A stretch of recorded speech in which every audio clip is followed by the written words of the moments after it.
નમસ્તે વિદ્યાર્થી મિત્રો. તો લાસ્ટ જે આપણે લાઈવ લેક્ચર લીધેલો હતો તેની અંદર આપણે ચેપ્ટર નંબર 5 યુક્લિડની ભૂમિતિનો પરિચય બરોબર છે આ ચેપ્ટર સ્ટાર્ટ કરેલું હતું તથા તેની થિયરી લખાવેલી હતી, જેની અંદર તેની પૂર્વધારણાઓ 5 જે છે તે ખૂબ જ અગત્યની હતી. બરોબર છે, તે 5 પૂર્વધારણાને આધારે જ આપણે સ્વાધ્યાય 5.1નો આજે પહેલો દાખલો જોવા જઈ રહ્યા છીએ. તમારે આ જે મુખ્ય પહેલો દાખલો છે તેની અંદર જે વાક્ય આપેલું છે તે સાચું છે કે ખોટું, બરોબર છે, તે જે આપણે થિયરી આગળ લખાવેલી હતી તેના આધારે તથા તેની પૂર્વધારણાના આધારે આપણે કહેવાની છે. બરોબર છે, ચાલો તો તેનો પહેલો ક્વેશ્ચન શું છે કે એક બિંદુમાંથી પસાર થતી માત્ર એક રેખા દોરી શકાય. હવે આપણે જોઈએ, આપણે એમ કહેતા હતા બિંદુ કહેવાય કોને હકીકતમાં, તો કે તમારી પાસે બરોબર છે એક પેન્સિલ છે, એ પેન્સિલને તમારું જે પેજ છે તેમાં ગમે તે જગ્યાએ ખાલી ટચ કરો, અડાડો ખાલી, બરાબર, અને ત્યાં જે ટૂંકમાં નિશાન થાય તેને બિંદુ કહેવાય કોઈ પણ જગ્યાએ. હવે આના ઉપરથી આપણને શું ખબર પડી કે આપણે બિંદુની વ્યાખ્યા આપી શકવાના નથી. બરોબર છે, બિંદુની વ્યાખ્યા આપી ન શકાય કેમ કે બિંદુ અવ્યાખ્યાયિત પદ છે. બરોબર છે, વ્યાખ્યા કોની આપી શકાય તો કે જેને કંઈક માપ હોય, પરિમાણ હોય એને આપી શકાય. હવે આ જે બિંદુ છે એને લંબાઈ થોડી છે, તેને પહોળાઈ પણ નથી. બરોબર છે, બિંદુને પોતાને ક્ષેત્રફળ પણ નથી, એક પણ વસ્તુનું પરિમાણ એટલે કે માપ નથી. બિંદુ ખાલી શું દર્શાવે? બિંદુ ખાલી ભૌમિતિમાં સ્થાન દર્શાવે છે, બીજું કંઈ જ દર્શાવતું નથી. બરોબર છે, તેથી બિંદુને આપણે વ્યાખ્યા આપી શકીએ નહીં. હવે આટલું સમજી ગયા પછી હવે એ એમ કહે છે કે એક બિંદુમાંથી પસાર થતી માત્ર એક રેખા દોરી શકાય.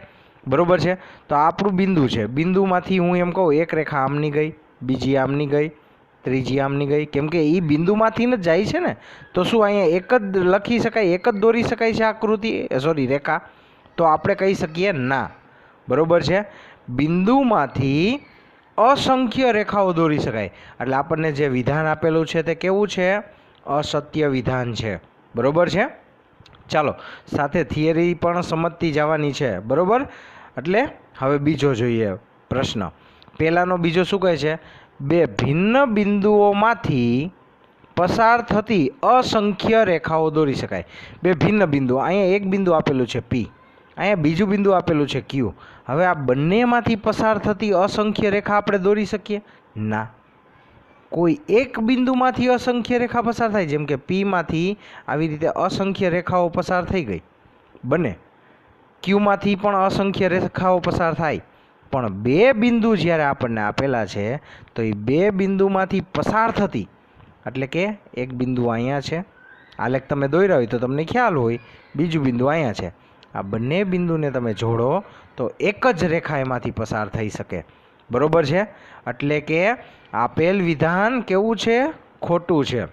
હવે આ જે વિધાન છે ને તે આપણી પૂર્વધારણા 1 છે. બરોબર, તમે 5 પૂર્વધારણા, જે યુક્લિડે 5 પૂર્વધારણા આપેલી હતી તેમાંની પહેલી પૂર્વધારણા જ આ હતી.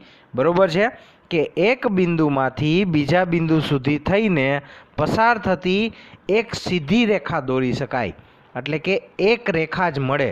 બરોબર, એટલે અહીંયા લખેલું છે ફક્ત એક અને માત્ર એક જ રેખા Pથી Qમાં પસાર થાય.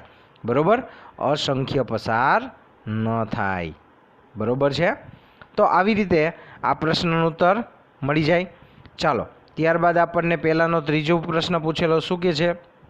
એક શાંત રેખાને બંને તરફ અનિશ્ચિત રીતે લંબાવી શકાય. હવે શાંત રેખા કોને કહેવાય? માની લ્યો કે અહીંયા એક બિંદુ છે જે A છે, અહીંયા બીજું બિંદુ છે જે B છે, તો અહીંયાથી આટલું જે રહ્યું ને આને શાંત કહેવાય, કેમ કે એની વચ્ચે બાંધી દીધું મેં. પણ આને લંબાવવું હોય તો આવી રીતે આગળ લંબાવી શકાય. બરોબર છે, એટલે અહીંયા જો આપેલી જ છે આકૃતિ, એટલે આપણને જે વિધાન આપેલું છે તે એકદમ સાચું છે કે એક શાંત રેખાને બંને તરફ અનિશ્ચિત રીતે લંબાવી શકાય. અનિશ્ચિત એટલે અનંત સુધી તમે લંબાવી શકો છો, જેને રેખા જ કહેવાય. આ વિધાન સત્ય છે. પૂર્વધારણા કઈ? બીજી પૂર્વધારણા આની જ છે. રેડી? ચાલો હવે આપણે ચોથો દાખલો જોઈએ. ચોથો દાખલો શું કહે છે કે બે વર્તુળ સમાન છે, બે વર્તુળ સમાન છે. આનું ઉદાહરણ આપણે એક લઈએ, ખાસ સાંભળજો. બે વર્તુળ સમાન છે એટલે હું તમને એમ કહું કે તમારી પાસે આપણે રૂપિયાના તો ઘણા બધા પ્રકારના સિક્કા બહાર પડેલા હતા. 1 રૂપિયાનો સિક્કો, બરાબર છે. હવે હું એમ તમને કહું કે જનરલી 2008ની અંદર જે સિક્કો બહાર પડેલો હતો અથવા તો 2020ની અંદર જે સિક્કો બહાર પડેલો હતો રૂપિયાનો, બરાબર, એવા બે સિક્કા છે. એ બે સિક્કાને તમે પાસે રાખો. કેવા છે? એક સરખા માપના છે. એટલે કે જો બે વર્તુળ સમાન હોય તો તેની ત્રિજ્યા પણ કેવી થાય? સમાન જ થાય. એટલે કે અહીંયા બે વર્તુળો આપણને આપેલા છે, બરાબર છે. એક પી કેન્દ્રવાળું, બીજું આર કેન્દ્રવાળું, બંને સમાન છે. એકબીજા ઉપર તમારે રાખી દેવાના તો સરખા જ આવે, જરાય નાના મોટું ન આવે. તો બંનેની ત્રિજ્યા પણ કેવી થાય? સમાન જ થાય, બરાબર છે. એટલે આપેલ વિધાન સત્ય છે. એનું કારણ પણ જો આપેલું છે, જો એક વર્તુળના પ્રદેશને બીજા વર્તુળથી ઢાંકી દઈએ, એકબીજા ઉપર મૂકી દો સિક્કાને, તેથી તેમના કેન્દ્ર અને સીમાઓ એકબીજા પર આવી જશે, તેથી તેમની ત્રિજ્યાઓ એક થઈ જશે, બરાબર છે. તો આવી રીતે આ પ્રશ્નનો ઉત્તર આપી શકાય. ચાલો 5મો પ્રશ્ન જોઈએ. શું કહે છે કે આકૃતિની અંદર AB, એટલે કે અહીંયા ઉપર કાંઈ દોરેલું નથી, એટલે કે જનરલી આપણે રેખાખંડ માની લઈએ. જો રેખા હોય તો આવી રીતે હોય AB, બરાબર છે. આવી રીતે દર્શાવેલું હોય તો રેખા હોય.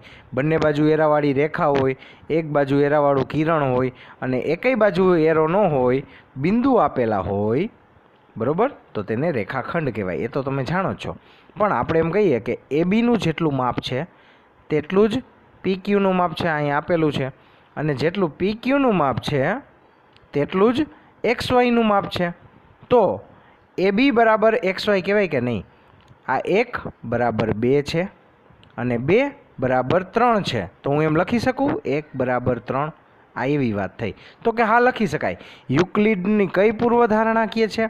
તો કે યુક્લિડની પ્રથમ પૂર્વધારણા પ્રમાણે એક વસ્તુને સમાન હોય તેવી વસ્તુઓ એકબીજાને પણ સમાન હોય. એટલે કે આ વસ્તુ આને સમાન છે, આ વસ્તુ આને સમાન છે, તો આ એકબીજાને પણ કેવી થાય? સમાન થાય, બરાબર છે. તો આવી રીતે આપણે તે પ્રશ્નનો ઉત્તર પણ આપી શકીએ. રેડી? ચાલો હવે જે નેક્સ્ટ પ્રશ્ન આવે છે, એક વસ્તુ ખાસ સાંભળી લેજો. આપેલું જે ટૂંકમાં આપણે અત્યારે યુક્લિડની પૂર્વધારણાઓનું જે ચેપ્ટર ચાલે છે, ભૂમિતિનો પરિચય, બરાબર છે, તે થિયરિટિકલ ચેપ્ટર છે. થિયરિટિકલ એટલે આપણે આવી રીતે થિયરી આવશે, તેમાંથી આપણને જે પ્રશ્ન પૂછવામાં આવે તેનો ઉત્તર આપણને આવડતો હોવો જોઈએ, બરાબર છે. ચાલો હવે આપણને બીજો પ્રશ્ન શું કહે છે સ્વાધ્યાય 5.1નો? તો કે નીચે આપેલા પદોની વ્યાખ્યા આપો. શું તેના માટે કોઈ એવા પદ છે જે વ્યાખ્યાયિત કરવાની જરૂર છે? એ ક્યાં છે અને તમે તેને કેવી રીતે વ્યાખ્યાયિત કરશો? એટલે કે સાંભળજો, આપણને 5 વસ્તુ કીધી છે અહીંયા: સમાંતર રેખાઓ, લંબ રેખાઓ, રેખાખંડ, વર્તુળની ત્રિજ્યા અને ચોરસ. આ 5 પદને આપણે ટૂંકમાં શું કરવાનું છે? વ્યાખ્યાયિત થતા હોય તો કરવાનું, નકર સમજાવવાનું છે, બરાબર. પણ એની પહેલાં પણ આપણે અમુક થિયરી લખવી જરૂરી છે. એટલે અહીંયાથી આપણે હવે થિયરી સ્ટાર્ટ થાય છે ફરી પાછી પ્રશ્નની અંદર પણ, બરાબર. ચાલો અહીંયા આપણી પહેલી થિયરી તરીકે આપણે વ્યાખ્યા લખશું બિંદુ.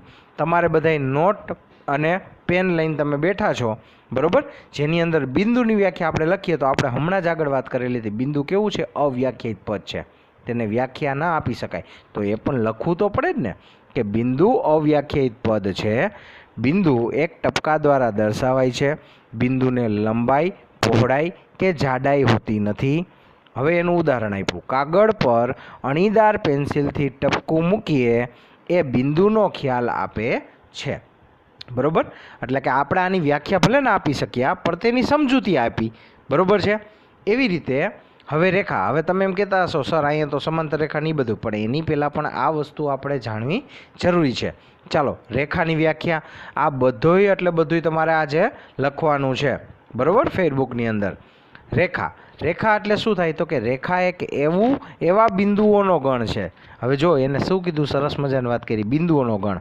એટલે કે 1, 2, આ 3, આ 3 બિંદુ આપેલા છે. એમાંથી તમે પસાર થતી કોઈ લીટી દોરો ને તો એને રેખા કહેવાય. એટલે રેખાની ઉપર ઘણા બધા બિંદુઓ આવેલા હોય, ખાસ સાંભળજો, રેખા ઉપર અસંખ્ય બિંદુઓ આવેલા હોય અને એક બિંદુમાંથી અસંખ્ય રેખાઓ પસાર થઈ શકે છે, બરોબર?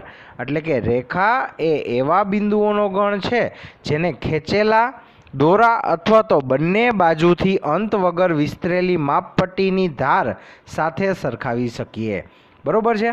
એટલે કે એમ ના માનો તોય કાંઈ નહીં, તમે દોરો હોય તો દોરાને જેટલો ખેંચી શકો તેટલો ખેંચી લેવાનો, તે આપણી રેખા થઈ, એટલે કે બંને બાજુ અનંત સુધી જઈ શકે. ત્યારબાદ આવે છે કિરણ. કિરણ એટલે શું? તો કે કોઈ એક જગ્યાએ એને બિંદુ સ્ટોપ કરી દેતું હોય પણ બીજી જગ્યાએ અનંત સુધી જવા દેતું હોય, એટલે એક તરફ એરો આવે. રેખામાં બંને તરફ એરા આવે, કિરણમાં એક તરફ જ એરો આવે, એક તરફ જ અનંત સુધી જઈ શકો છો, બરોબર છે? તો તેને શું કહેવાય? કિરણ. તેની વ્યાખ્યા શું છે કે બિંદુ એથી બી તરફના તમામ બિંદુઓના ગણને કિરણ કહે છે. તેને સંકેતમાં કિરણ AB વડે દર્શાવાય છે. બિંદુ એ કિરણ ABનું ઉદ્ભવ સ્થાન છે. કિરણ AB એ બી તરફ અનંત રીતે વિસ્તરેલું છે, એટલે કે આ બી તરફ ક્યાં સુધી જાય છે? અનંત સુધી જાય છે, પણ એનું ઉદ્ગમ સ્થાન કયું છે? એ છે બિંદુ, બરોબર છે? આને કિરણ કહેવાય. ચાલો, ત્યારબાદ ખૂણો. તો કે કોઈ પણ એક ઉદ્ગમ સ્થાન લ્યો, એટલે કે કોઈ એક બિંદુ લીધું, ત્યાંથી બે કિરણ બનાવો. મેં આ બે કિરણ બનાવ્યા, તો બે કિરણની વચ્ચે જેટલું ટૂંકમાં અંતર છે તેને આપણે શું કહીશું? ખૂણો કહીશું, બરોબર છે? એટલે તેની વ્યાખ્યા અહીંયા આપણને આપેલી જ છે.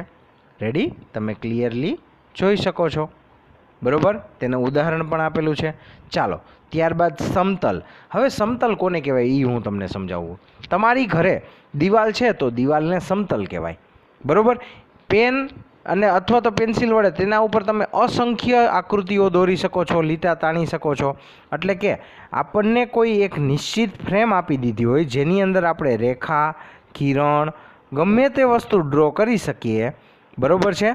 તો તેને શું કહેવાય? સમતલ કહેવાય. એટલે કે તેની વ્યાખ્યા પ્રોપર નથી આપી શકાતી. એટલે જો અહીંયા લખેલું છે સમતલ અવ્યાખ્યાયિત પદ છે, પણ સમતલ અસંખ્ય બિંદુઓનો ગણ છે, કેમ કે એમાં ઘણા બધા બિંદુઓ સમાઈ શકે છે, બરોબર છે? ત્રીજું, બિંદુ, રેખા અને સમતલ એ અવકાશના ઉપગણ છે. અવકાશ એટલે કે આખું તમે અવકાશ એટલે આકાશ નથી આપણે માનવાનું. તમારું ઘર રહ્યું ને એને આપણે અવકાશ કહીએ, તો એની અંદર કેટલી બધી દિવાલો છે? તો ઘણા બધા સમતલ થયા. દિવાલ એટલે સમતલ. હવે એક દિવાલની અંદર કેટલી બધી રેખાઓ દોરી શકો, કેટલા બધા ટૂંકમાં બિંદુઓ દોરી શકો? તો એ આખા બધાય કોના ઉપગણ થયા? અવકાશ એટલે કે ઘરના ઉપગણ થયા, બરોબર છે? તો આ થિયરી તેની અંદર લખવાની છે. ત્યારબાદ આવે છે વર્તુળ, બરોબર છે? તો વર્તુળની વ્યાખ્યા કઈ રીતે આપી શકાય? તો કે સમતલમાં કોઈ નિશ્ચિત બિંદુથી નિશ્ચિત ધન અંતરે આવેલા તમામ બિંદુઓના ગણને વર્તુળ કહે છે. એટલે કે માની લ્યો કે આ એક બિંદુ છે સમતલની અંદર, બરોબર? અને તેની ફરતે આ નિશ્ચિત આટલું અંતર, અને અહીંયાથી અંતરેથી જેટલા બિંદુઓ આવતા હોય ને બધા બિંદુઓને હું જોઈન્ટ કરી નાખું તો એ શું બની ગયું? વર્તુળ બની ગયું, બરોબર છે? તેવા તમામ બિંદુઓના ગણને શું કહે છે? વર્તુળ કહે છે. રેડી? તો આવી રીતે વર્તુળની વ્યાખ્યા લખવાની. ત્યારબાદ આવે છે ચતુષ્કોણ, બરોબર? તો આપણે શું કહી શકીએ? ચાર બંધ રેખાઓથી બનતી આકૃતિને ચતુષ્કોણ કહે છે. આ પહેલી રેખા, આ બીજી, આ ત્રીજી, આ ચોથી, બરોબર છે? આ ચાર બંધ જે રેખા છે એનાથી જે આકૃતિ બને તેને ચતુષ્કોણ કહેવાય, જેના ચાર ખૂણા હોય છે. હવે આના આધારે આપણે સમાંતર રેખાઓ લઈએ, બરોબર છે? તો સમાંતર રેખા કોને કહેવાય? જો આ એક રેખા, બરોબર છે? આ બીજી રેખા. રેડી? તો જો બે સમતલીય રેખાઓ વચ્ચેનું અંતર હંમેશા સરખું હોય અને એક જ સમતલમાં આવેલી બે ભિન્ન રેખાઓ પરસ્પર છેદતી ના હોય. ખાસ પ્રશ્ન, રેખા આમ ગઈ, બરોબર છે? તો આમ જરાક જાતી હોય તો એકબીજાને શું થાય? અહીંયા છેદી ગઈ, અડી ગઈ. રેખા અડવી ના જોઈ, એનો મતલબ એમ આ બંને રેખામાં અનંત લગી હું જવા દઈશ ને તો એ ક્યારેય અડશે નહીં. એ ન અડે તો એને શું કહેવાય? સમાંતર રેખા કહેવાય, બરોબર છે? છેદતી ન હોય તો તે રેખાને સમાંતર રેખા કહે છે. અને જે રેખાઓ એકબીજાને, બરોબર છે, પરસ્પર 90ના ખૂણે છેદતી હોય, એટલે કે આ એક રેખા થઈ, બીજી રેખા એને છેદે છે પણ એકદમ 90ના ખૂણે, પરફેક્ટ લંબ, બરાબર, પરફેક્ટ લંબ છેદે છે એટલે તે રેખાઓને શું કહેવાય? લંબ રેખાઓ કહેવાય, બરાબર છે. ત્યારબાદ રેખાખંડ, બરાબર. તો કે રેખા તો અનંત સુધી જતી હોય બંને બાજુ, પણ કોઈ એક જગ્યાએ હું એને સ્ટોપ કરી નાખું પી બિંદુએ અને બીજી જગ્યાએ ક્યુ બિંદુએ સ્ટોપ કરી નાખું, તો આ જે સ્ટોપ રહ્યો, બરાબર, પીથી ક્યુ સુધીનો, તેને શું કહેવાય? રેખાખંડ કહેવામાં આવે છે, બરાબર. ત્યારબાદ હવે વર્તુળની ત્રિજ્યા. વર્તુળની ત્રિજ્યા કોને કહેવાય? તો કે આપણે એક વર્તુળ દોરેલું છે ત્યાંથી એક નિશ્ચિત અંતર જે આપણે લઈએ, બરાબર છે, જે ટૂંકમાં વર્તુળની હદ હોય તો તેને ત્રિજ્યા કહેવામાં આવે છે. એટલે આપણે અહીંયા લખીએ, જે રેખાખંડનું એક અંત્ય બિંદુ વર્તુળનું કેન્દ્ર અને બીજું અંત્ય બિંદુ વર્તુળ પરનું કોઈ પણ બિંદુ હોય, વર્તુળ ઉપરનું, ખાસ સાંભળજો, આ વર્તુળ મેં દોર્યું ને તો આના ઉપરનું કોઈ પણ બિંદુ મારે લેવાનું છે. માની લ્યો મેં આ બિંદુ લીધું, તો અહીંયા કેન્દ્રથી અહીંયા સુધીના અંતરને શું કહેવામાં આવે છે? ત્રિજ્યા આર કહેવામાં આવે છે, બરાબર છે. ચાલો, ત્યારબાદ ચોરસ. તો કે જે ચતુષ્કોણના ચારેય ખૂણા કાટખૂણા હોય. સાંભળજો ખાસ, ચોરસ કોને કહેવાય? તો કે ચાર રેખાખંડને આપણે બંધ બાંધી દઈએ, ખાલી એટલું જ નથી પણ એના જે ચાર ખૂણા બન્યા તે ચાર ખૂણા પણ કેવા હોવા જોઈએ? કાટખૂણા, એટલે કે 90ના થવા જોઈએ, બરાબર છે. તો દરેક બાજુનું માપ સરખું હોય તેવા ચતુષ્કોણને ચોરસ કહે છે. રેડી? તો આવી રીતે આપણે આ જે મુખ્ય બીજો પ્રશ્ન ટૂંકમાં હતો તે અહીંયા ક્લિયર કરેલો છે. તો આની અંદર આપણે સ્વાધ્યાય 5.1નો મુખ્ય પહેલો દાખલો તથા મુખ્ય બીજો દાખલો, જેની અંદર થિયરી ખાસ આ લખવાની છે અને વ્યાખ્યાઓ યાદ પણ રાખવાની છે, આટલું તમારે ક્લિયર કરવાનું રહેશે.